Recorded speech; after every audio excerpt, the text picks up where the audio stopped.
John chapter 4, verse 1. When therefore Adonai knew how the Pharisees had heard that Yahshua made and baptized more disciples than John, though Yahshua himself baptized not, but his disciples, he left Judea and departed again into Galilee. And he must needs go through Samaria. Then cometh he to a city of Samaria, which is called Sychar, near to the parcel of ground that Yaakov gave to his son Joseph. Now Yaakov's well was there. Yahshua, therefore, being wearied with his journey, sat thus on the well, and it was about the 6th hour. There cometh a woman of Samaria to draw water. Yahshua said to her, Give me to drink. For his disciples were gone away unto the city to buy meat. Then saith the woman of Samaria unto him, How is it that thou, being a Jew, askest drink of me, which am I, a woman of Samaria? For the Jews have no dealings with the Samaritans. Yahshua answered and said unto her, If thou knowest the gift of God, of Elohim, and who it is that says to thee, Give me to drink, thou wouldest have asked of him, and he would have given thee living water. The woman said unto him, Sir, thou hast nothing to draw with, and the well is deep. From whence, then, hast thou this living water? Art thou greater than our father Yaakov, which gave us the well and drank thereof himself, and his children, and his cattle? And Yahshua answered and said unto her, Whosoever drinketh of this water shall thirst again. But whosoever drinketh of the water that I shall give him shall never thirst. But the water that I shall give him shall be in him a well of water springing up into everlasting life. The woman said unto him, Sir, give me this water, that I thirst not, neither come thither to draw. And Yahshua said unto her, Go, call thy husband, and come hither. The woman answered and said, I have no husband. And Yahshua said unto her, Thou hast well said, I have no husband. For thou hast had 5 husbands, and he whom thou now hast is not thy husband. And that saidst thou truly. The woman said unto him, Sir, I perceive that thou art a prophet. Our fathers worshipped in this mountain, and ye say that in Jerusalem is the place where men ought to worship. And Yahshua said unto her, Woman, believe me, the hour cometh when ye shall neither in this mountain nor yet at Jerusalem worship the Father. You worship ye know not what. We know what we worship, for salvation is of the Jews. But the hour comes, and now is, when the true worshippers shall worship the Father in spirit and in truth. For the Father seeks such to worship him. Elohim is a spirit, or the Ruach, and they that worship him must worship him in spirit and in truth.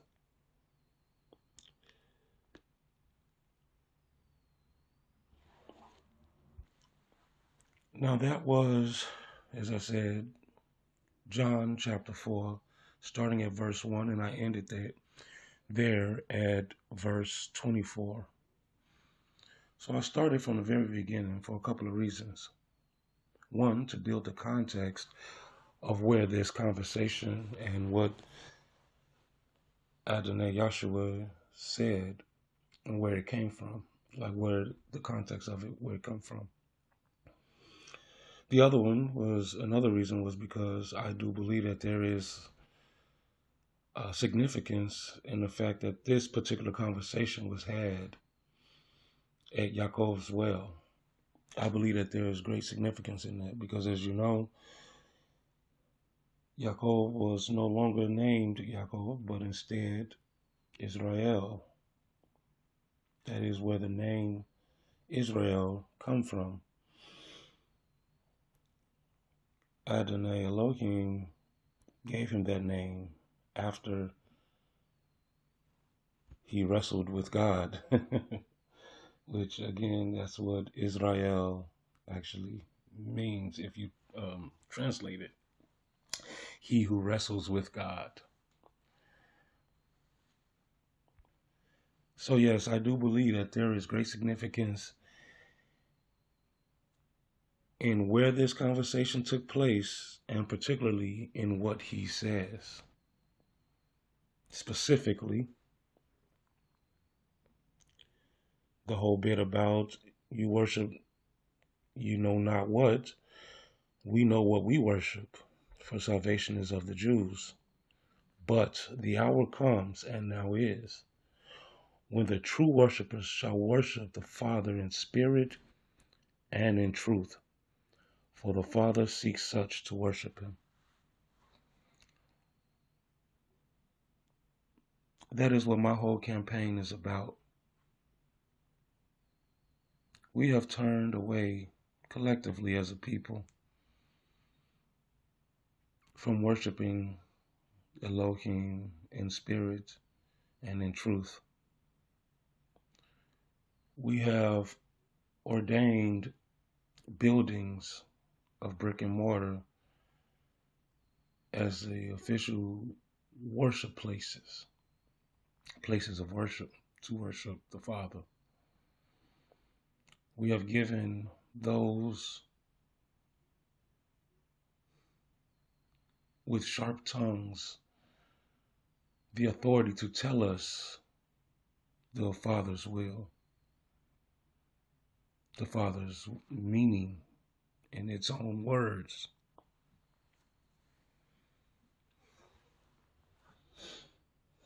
When we were told very early on that a time was going to come, well, the time had already passed for us now, where such things were no longer necessary, and that we were meant always to worship the Father in spirit and in truth. This does not jive with the current mindset or the last 2,000 years of mindset towards the Father. Instead, we are led to believe that we must adhere to preachers and priests and their words. It is this that has caused many of believers and worshipers to fall astray.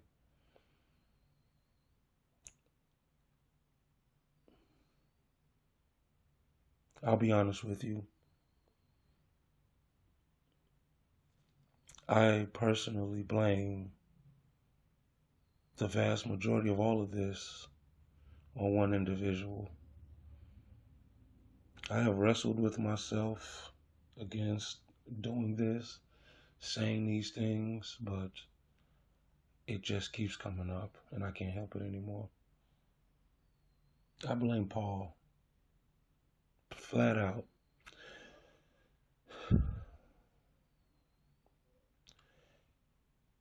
Worshippers now look more to Paul's words and what Paul says how to worship than they do Adonai Yahshua's. That's a very big contradiction.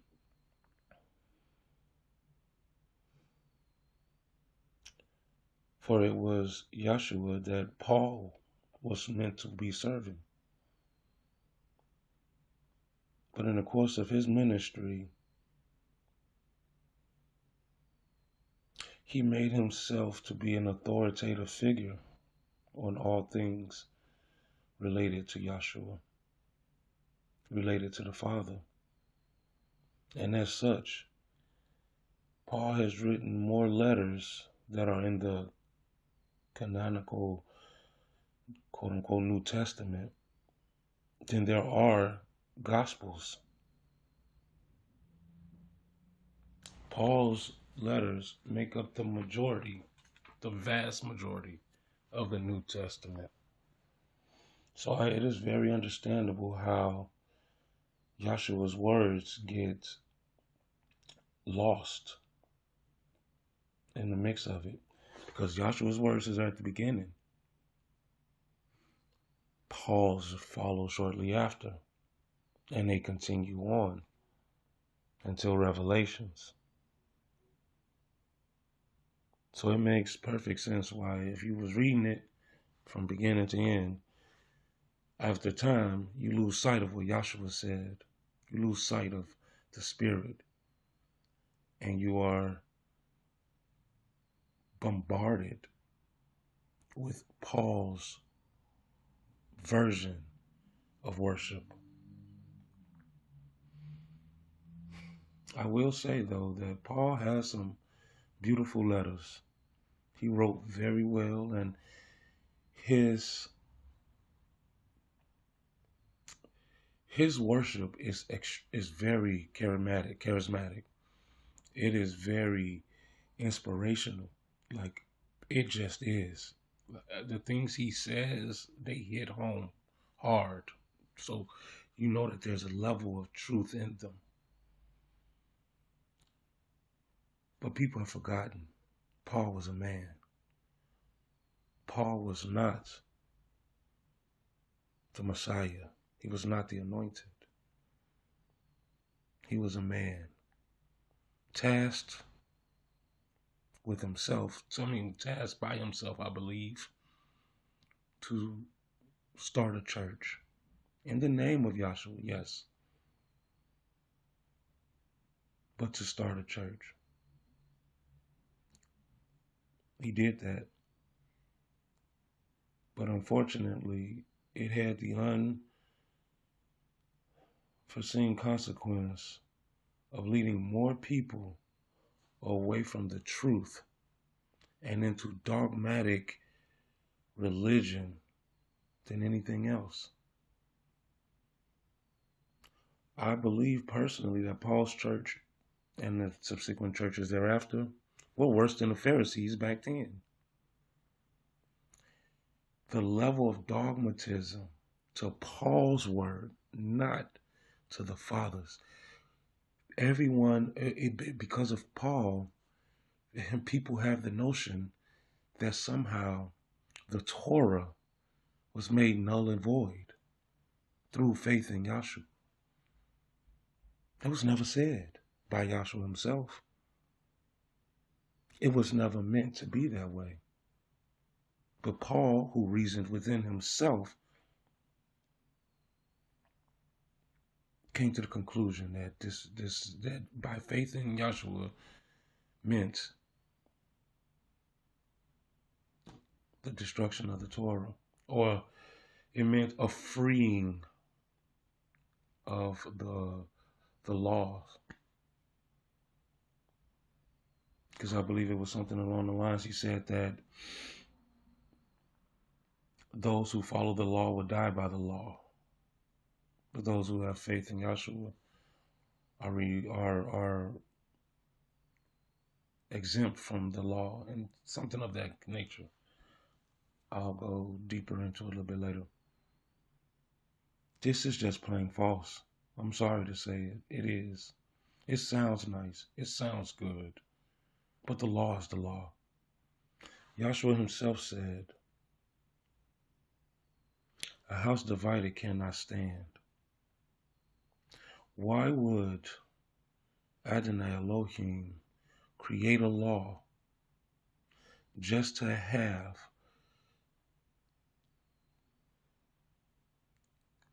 the embodiment of the word, being Yahshua, come and negate the law? What was the point in the law? If it was always meant to be that way, then why even create the law in the first place? That is not facts. It's just not. Joshua himself said, I did not come to destroy the law, but to fulfill it. to live as an unblemished and holy sacrifice, which, if you read Leviticus, you will see that's what the sacrifices were for: an atonement, a covering of sins, forgiveness, peace offerings, all of those things. Yahshua came to be those things. He didn't come so that we wouldn't have to have a need for those things. He came to be them for us because we are human. We are flawed. As he said, there's none good save for God. We can call ourselves good all day long. It's never going to be true. We can do good all day long, but that doesn't make us good. Because we are not perfect. We shall forever continue down this path of humanity. Our goal, our purpose, our mission is to be the best that we can be. Beshem Yahshua, in the name of Yahshua. For once we take on that spirit, once we take on that yoke, it propels us to be better. Every true worshiper or believer will tell you, because this happens to me so frequently. When I find myself wrestling with a situation and I want to take this action, Yahshua's words come into play. If I find myself angry with someone, and I feel like I have this righteous vengeance, or I can just be as upset at them and I can take on my vengeance and I can, have this done and that done, Yahshua's words come into play.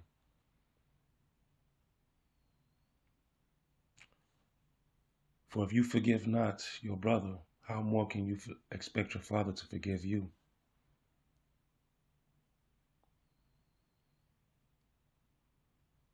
Do unto others as you'll have others do unto you.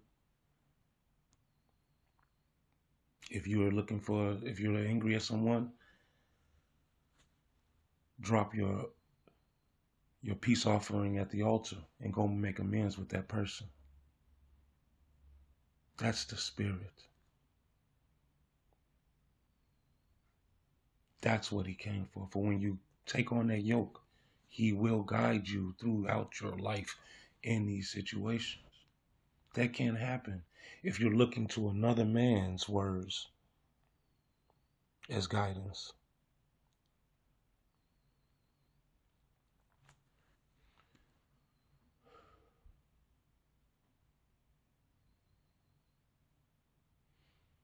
And that's why I led with that.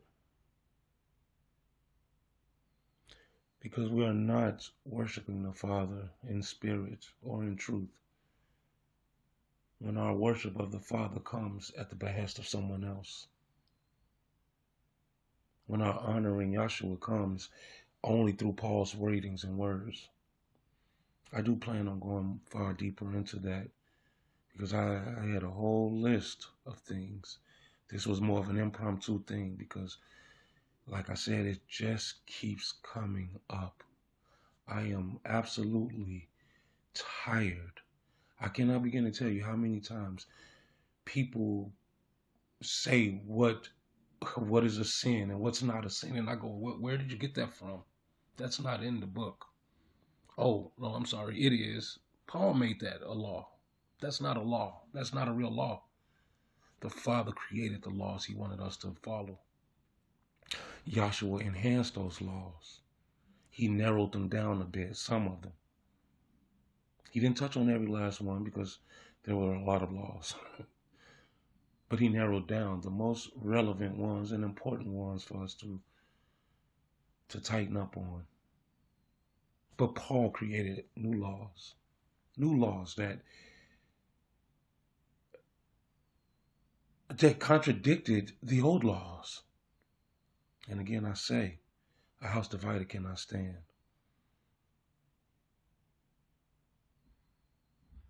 And Bethel is fallen. It has fallen so far.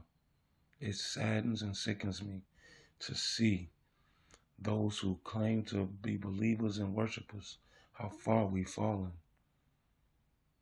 Not an ounce of true worship within us. The world has succumbed us all.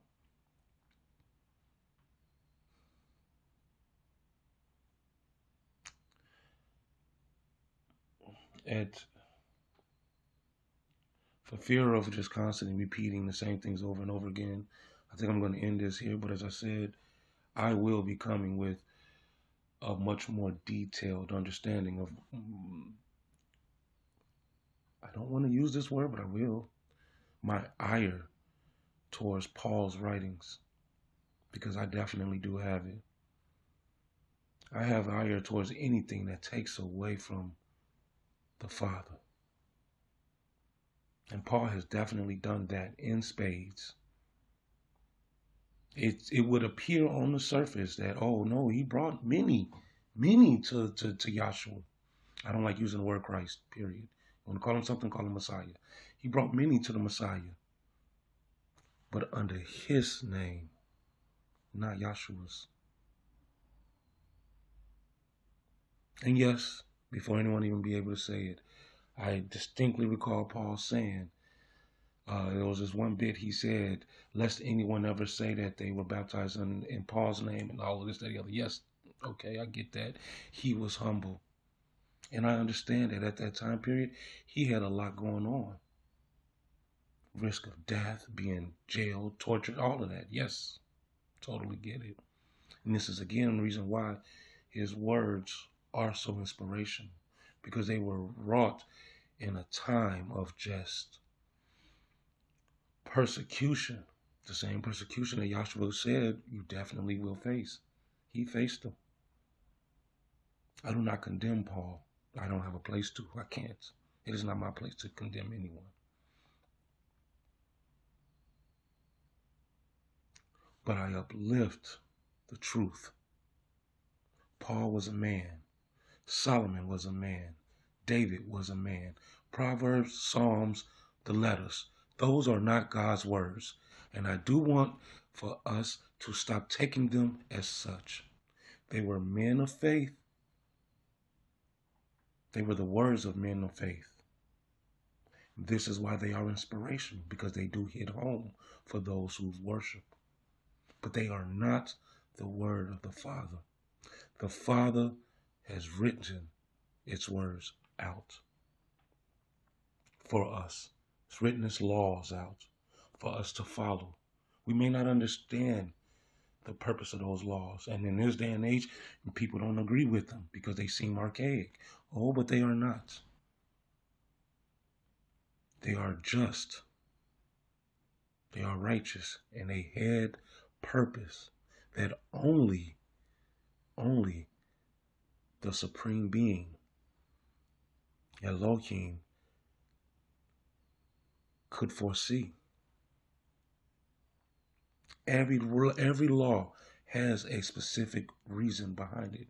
We may not be able to understand it, although with our new advances in life, I can guarantee you, you're able to really narrow down the reasonings behind a whole lot of those laws, a whole lot.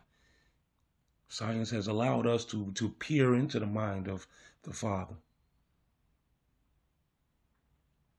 They are not arbitrary.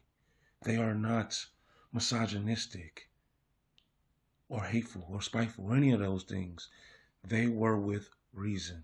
And if you look at your society now, you will see, once those laws were abolished, look where we're standing. We are in the most chaotic time period I could imagine. And I know we go through a lot of time periods that has chaos and such, but living through this is kind of fascinating to me, actually.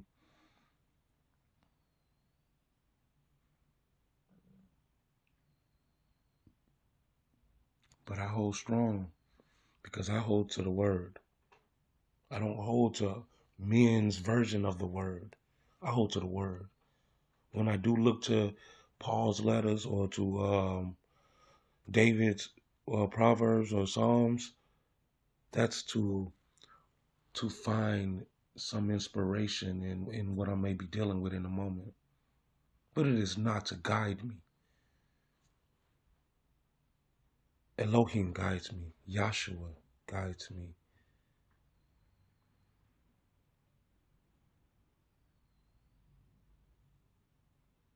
So who are you really worshiping? Are you worshiping the Father through the Son, which is why this channel is named Beshem Yahshua, in the name of Yahshua? Are you worshiping the Father through the Son? Or are you worshiping the Son through Paul or David or Solomon or whomever else, your pastor at your church? Because far too many people believe that that which their pastors tell them is just facts. No. Read it for yourself. And that's primarily what I am going to be doing. I will be presenting the Torah.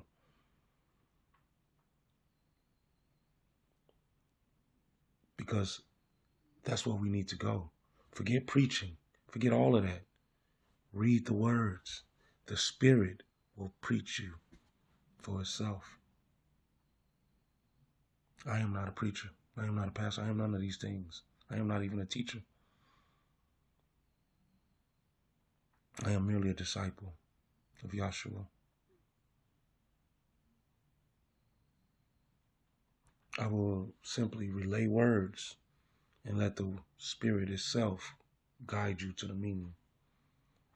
One of those, I think it was in the Psalms or the Proverbs, I don't remember which one, but what was it said? Lean not to thine own understanding. See, inspiration, because that's truth also. Even they understood that. We may not think that we're leaning to our own understanding when we're taking Paul's words, but that is what we're doing.